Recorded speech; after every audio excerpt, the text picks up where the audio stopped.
Good day once again, it's your man Saul, Chief. I'm here again looking at the next part on alternating current. Now that we've looked at generators, and I've been able to explain that when current is being generated or when voltage is being generated, it doesn't get generated at a smooth amount. In other words, it changes. If it is a DC generation, it changes in the positive only or in the negative only. If it is AC generation, it alternates. In other words, it changes pulsating, all right, within the positive and negative. So we'll have a maximum amount somewhere at the top there and a minimum amount somewhere at the bottom there. Okay, so that's very important about alternating current. Alternating current has got a change in direction. So what is up, what is showing, and downward is showing is a change in direction. That's where the word alternating comes from, changing in direction. While direct current is when current is moving in one direction. Okay, now what are the advantages of alternating current? Alternating current, you very much must know, is the type of current that comes to our houses. It can be transmitted over long distances. The alternating current is easy to generate than DC current. It is cheaper to generate, and also alternating current generators have a higher efficiency than DC generators. I've already spoken to you about the calculation of efficiency. The loss of energy during transmission is negligible for an AC, and the AC can easily be converted to DC current. These are the advantages of AC current. So it is very important for us then to take a look at AC current. Now, in our understanding of AC current, we talk about RMS. We have got what we call the RMS voltage of an AC current generator. It is the potential difference which dissipates the same amount of energy as the equivalent DC potential difference. So it is the RMS voltage of an AC is the potential difference which dissipates the same amount of energy as the equivalent DC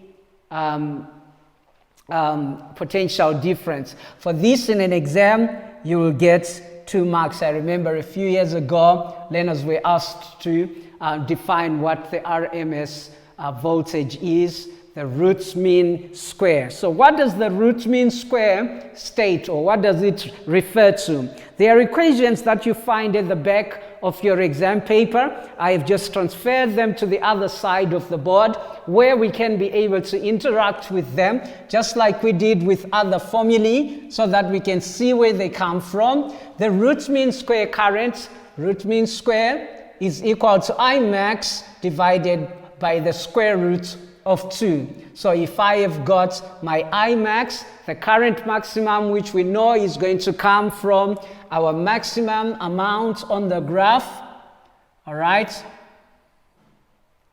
divided by the square root of 2 gives us the IRMS, all right? And the VRMS, voltage RMS, is Vmax divided by square root of 2, which comes also from a graph that looks more or less like that. Okay, how about the P average? P average is equal to VRMS times I, just like what we did with the electric circuit where we calculated power by multiplying voltage and current. P average is VRMS times I RMS, and P average is I squared RMS times R. How did we find out that? I'll just help you out here. If P average is equal to VRMS multiplied by I, if we are to substitute for V, which we know from that triangle, our V is equal to Ri. If we substitute in here, it will be I squared multiplied by R. And this R, I is the IRMS multiplied by R. Okay, you can also try to figure out how we come up with this one. That's a piece of cake. Please try it on your own and see if you can figure out how that formula comes into play. I am sure you should be able to without much difficulty. All right, now let's move on with a few questions, directly to a few questions. Learners want to build a small DC motor as a project for their school. Write down 3 essential components that they need in building up this particular motor. What do you think are some of the components that they need when building up a motor? All right, a DC motor in this instance. All right, I'm talking about the DC just to refresh our minds about a DC and an AC. All right, the difference between those. So for a DC motor, obviously, you'd need a permanent magnet. Okay, you'd need a coil or an armature. All right, in which you find your coils inside. You'd need the commutators because it's a DC, and you'd need the brushes, and you would need power supply because it's a motor. So think about that as you look at this question on what are the essential components. I've given you more than 3, but from those you can pick up only 3 that you can use to answer this question. Next part, 10.2, which is a point of interest in the area that we are studying right now, is a question that then says an electrical device with a resistance of 11 ohms is connected to an AC source with an RMS voltage of 240 volts. Define the term RMS. I think I have talked about that earlier on, where we said that we can define RMS as RMS voltage, root mean square voltage of an AC, as the potential difference which dissipates the same amount of energy as the equivalent DC potential difference. Okay, remember that because that's very crucial for your exam. Okay, while your RMS current of an AC is the current which dissipates the same amount of energy as the equivalent DC current. Okay, that's the root mean square. Play around with those words, they become very easy. It is a very easy section that has got questions that you must be able to answer without much difficulty.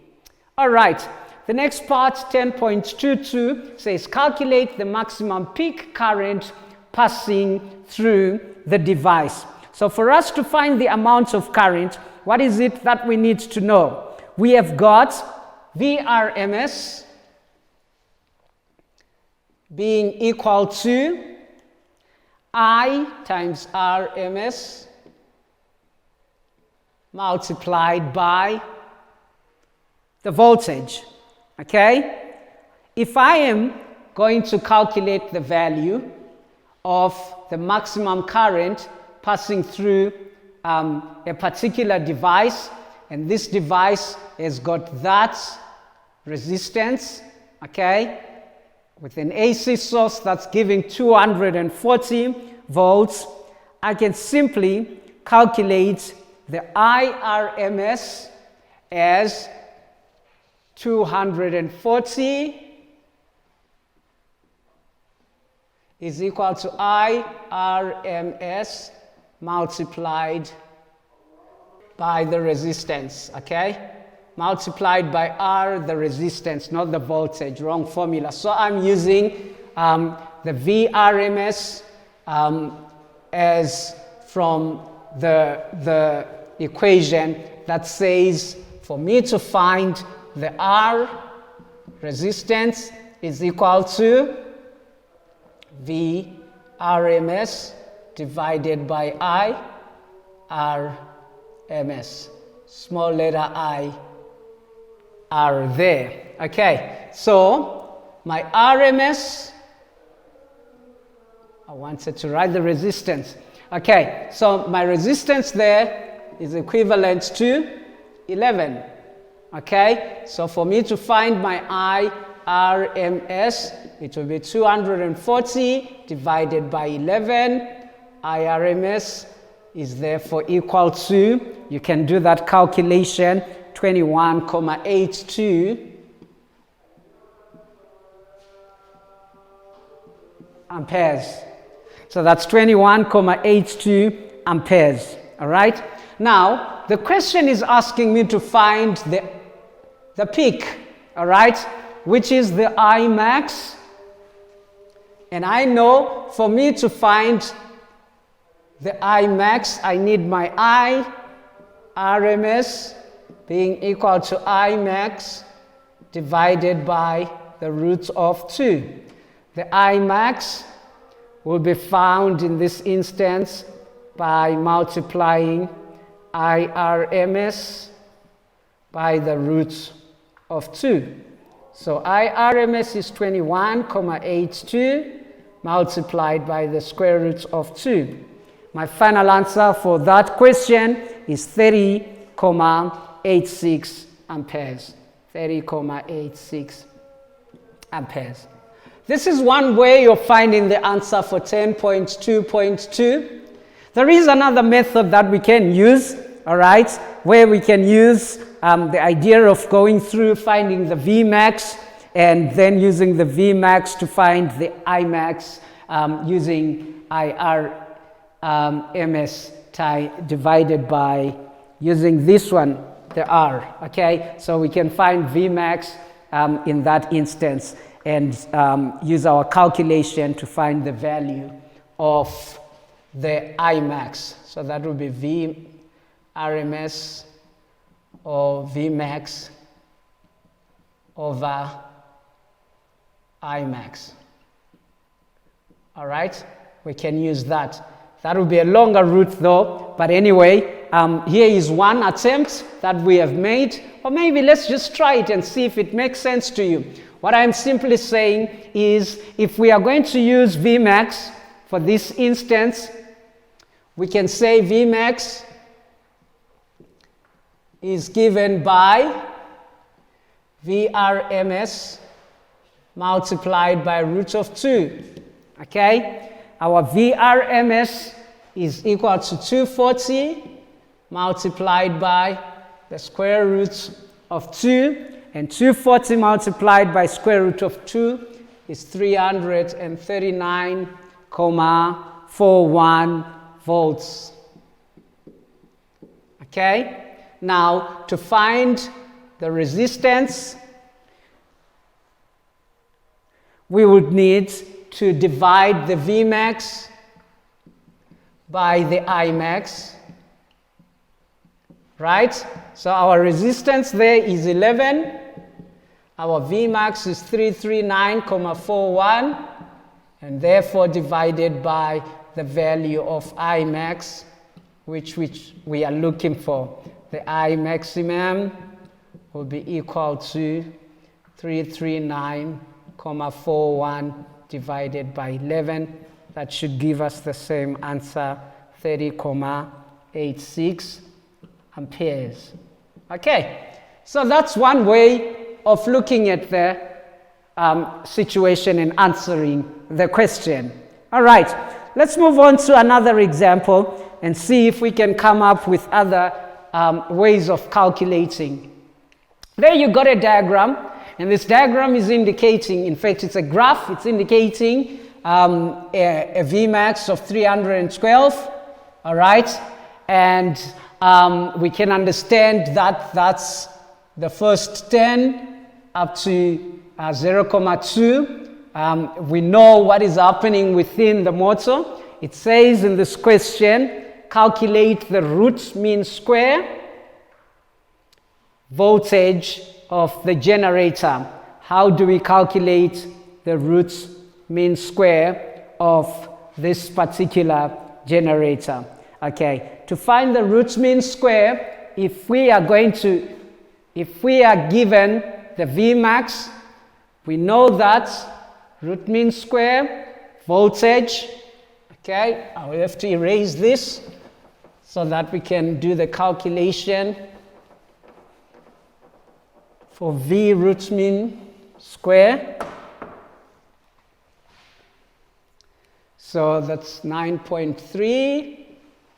For 9.3, the V root mean square will be equivalent to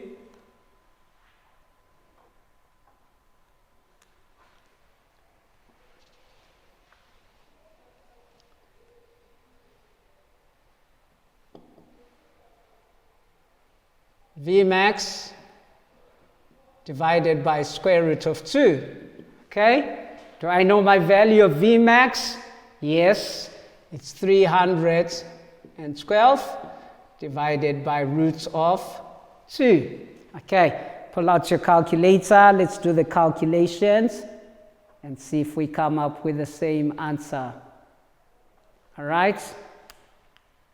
And the answer that we are getting is 220.62 volts. Is it 62 volts? Yes, it is. 320.62 volts. That's 312 divided by square root of 2. Okay.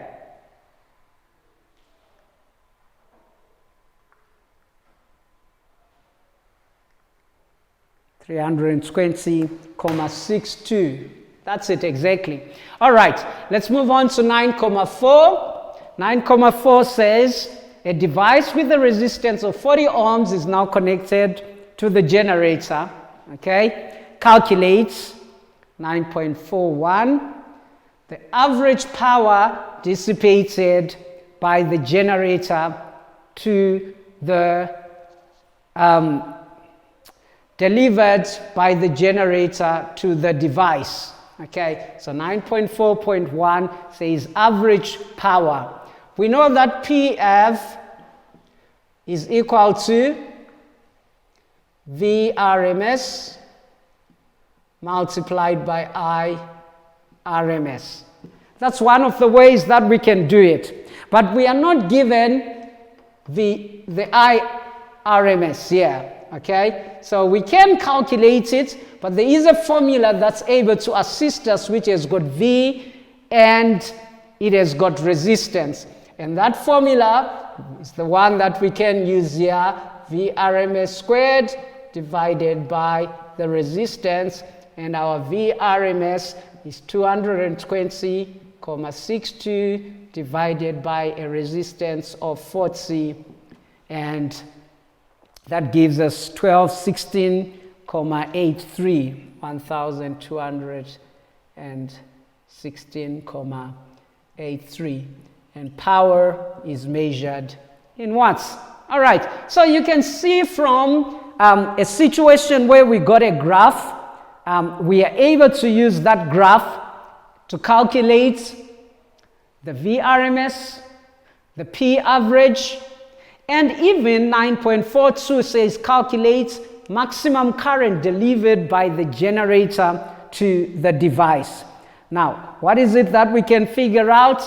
We know that for 9.42, we can calculate the value of the resistance by dividing the Vmax by the Imax, right? I am looking for the Imax. Imax is equal to Vmax over R. The Vmax is 312, the resistance is 40. So calculating 312 divided by 40, that should give us 7.8 amperes. Excellent. Okay, so that's how we would calculate the maximum current. That's one way of doing it. There are other ways with using those formulas, but tell you what, they're gonna be longer, and I don't want to confuse you with using some of the other different permutations. That one is shorter, takes us less time, takes us straight to the point of answering this particular question. There is another question here that says a small AC device provides an RMS of 25 volts. It's connected across a device with a resistance of 20 ohms. All right. The wire connecting the generator to the device, wires connecting the generator to the device have a total resistance of 0.5 ohms. Refer to the diagram below. Okay. So, for this particular question, it then says, write down the total resistance of the circuit. It says, write down the total resistance of the circuit. Okay, so what we know is that the wires connecting the generator to the device have a total resistance of 0.5. If they've got a total resistance of 0.5 and the device has got a resistance of 20 ohms, so the total resistance should be very easy. Here is a 1-mark question. It might not require much calculation or any calculation requiring a calculator. We would then add the 0.5 plus 20, and that gives us 10.21. That gives us 20.5 ohms. Okay, 10.2.2 then says, calculate the average power delivered to the device. So what we are now looking for is average power that is delivered to the device. Once again, there are several ways of coming up with the answer to the power that's delivered now to the device. One thing that we can understand is that the P average can be calculated by IRMS squared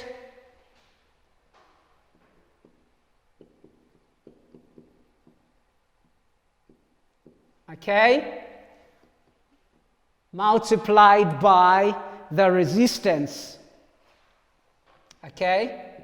Now if I am going to find the power that is being used up by the wires, so let me call it P average wires, is going to be equal to the IRMS, which is going to be the same throughout, 1.22.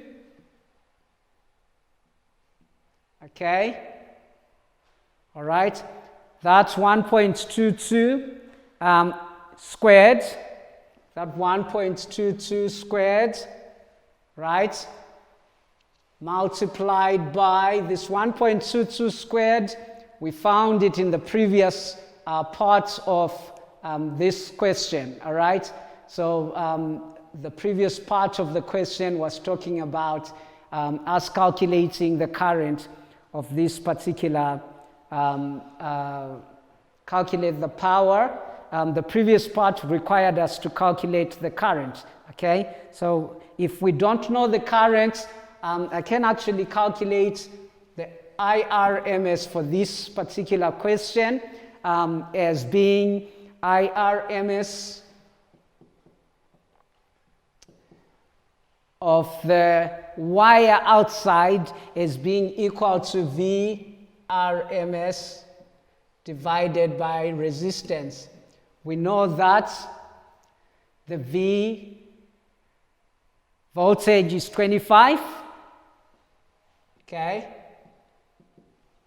and the total resistance is 20. So therefore the current going through the circuit is 1.22 amperes. So maybe it must be important for you to know that there is that IRMS that's coming into play, which is calculated by dividing the VRMS by R. We've got the VRMS of 25, right? We have got the 20 ohms resistor, right? That very same VRMS, okay, is the one that is providing 1.22 amperes. That's where that 1.22 amperes is coming from or emanating from. Now let's use it for the calculation here. 1.22 now is multiplied by 0.5 to find the P average in the wire. We get an answer of 0.74 watts. Okay? But the story is not over because we want the average power delivered to the device. All right? I want to find the average power of the whole system now. The total average power. My total average power of the system, and then I'll subtract the average power that's used up in the wires, and I'll get the average power delivered right here. So power average is going to be equal to, what do I have? I have got voltage, and the voltage is to be squared VRMS squared, right, divided by the value of the total currents,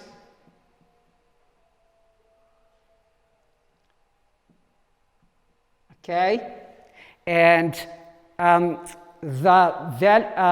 divided by the total resistance, VRMS squared divided by the total resistance. I'm using this equation, okay, is equal to P average. I'm calculating P average, not resistance. Okay, so my P average is going to be equal to the VRMS, I'm already given, is 25. The resistance is given as 20.5 because they are in parallel, in series. So if you divide that, you get 30.49 watts. Okay, now to get the power delivered to the device, power delivered to the device. Okay, if the total power within this whole system is 30.49 and the power delivered to the wires is 0.74, therefore the total power delivers to the device is 3.49 minus 0.74, and your final answer there is equal to 29.75 watts. All right, this is worth 5 marks, so it mattered for us to think about it a little bit more. Okay, so the first part, we had to find the amount of current that's going through the system. All right, and then after finding the current, we found the P average that is going through the wire, and we found the P average that's throughout the system in order then to subtract and find that. As I said, there are several methods and several formulas that you have listed that we can use. You can actually find P average by multiplying I squared times R after you found your I value there, and then further on you can use the VRMS, okay, to calculate the amounts of power that is used at the bottom here. All right, excellent. Okay, let's move on to the next part. I will leave out other options because of time, but if you can try out other options, they should still give you 29.05. All right, we have an AC generator. It's operating at a maximum EMF of 240 volts and is connected across a toaster and a kettle. All right, as shown in the diagram below. So we got a toaster, 800 watts. We got a kettle, 2000 watts, and they are connected. As you can see, the toaster is rated 800 watts while the kettle is rated 2000 watts. Both work under optimal conditions. Calculate the RMS currents passing through the toaster. Okay, what are we going to look at? What are we going to use in this instance? We want to find the amount of current that is going through this particular toaster. Okay, let's clean up the board and see how best we can do that.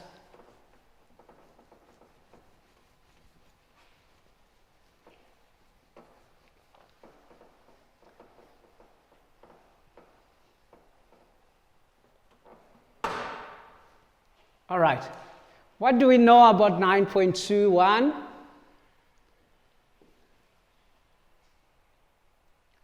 We know that power average is equal to V RMS multiplied by I RMS, okay? What we are given is the Vmax. For us to find the VRMS is given by Vmax divided by square root of 2. So what's our Vmax? 340. Okay. Why am I keeping it at 340? Because these two are in parallel. So this one will have 340, that one will have 340. Okay. 340 divided by root of 2. Okay, pull out your calculator. Let's do 340 divided by the square root of 2.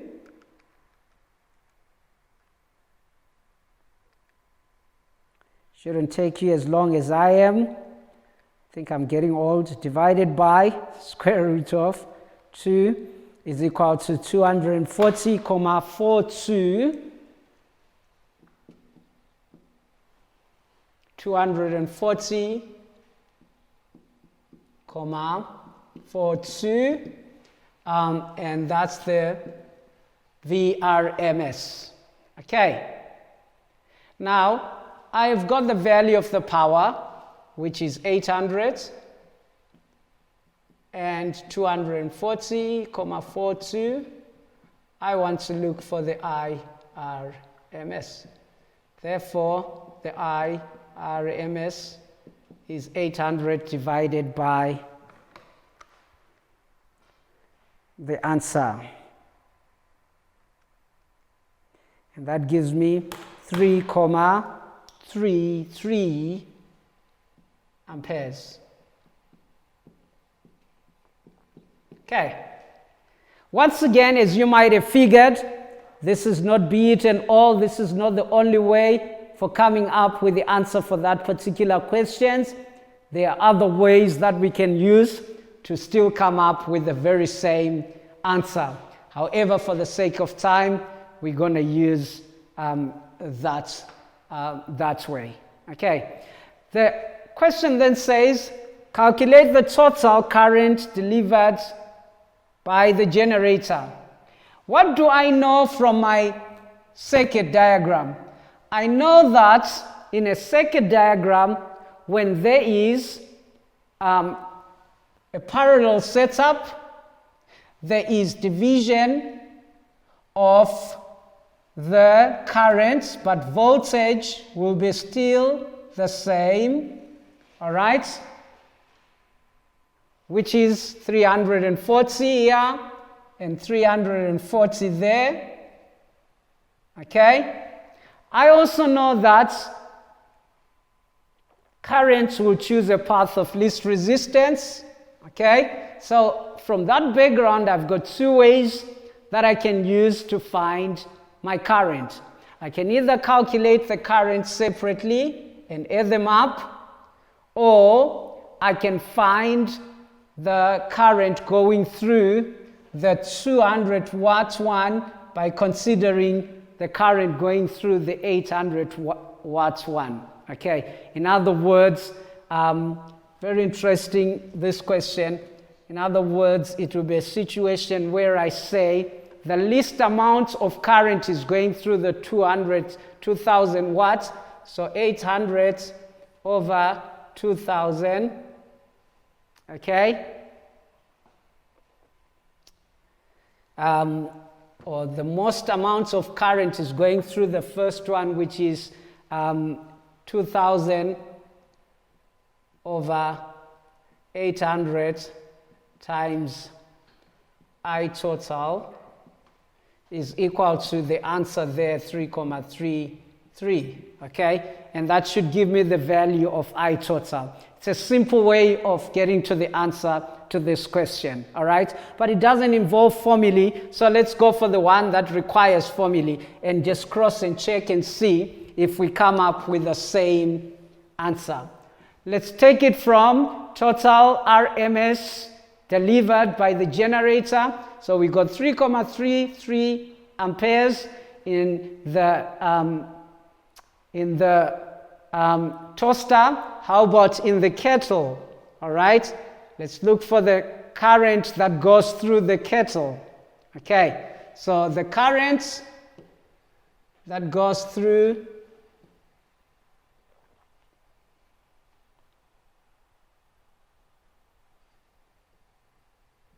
the kettle, all right, will be equal to the VRMS, okay, multiplied by that current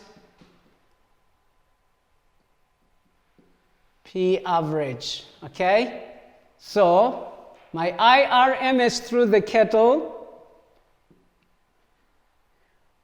multiplied by the VRMS is equal to P RMS, P average, okay? So the P average there is 2000. So my IRMS through the kettle is equal to 2000 divided by the VRMS, which is 240,42, okay? And what answer am I getting there? 2000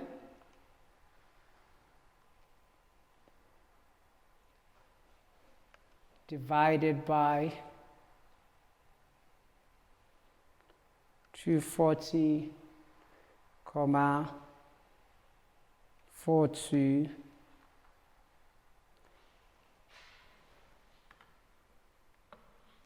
okay, is equal to 8.3187, 8.32.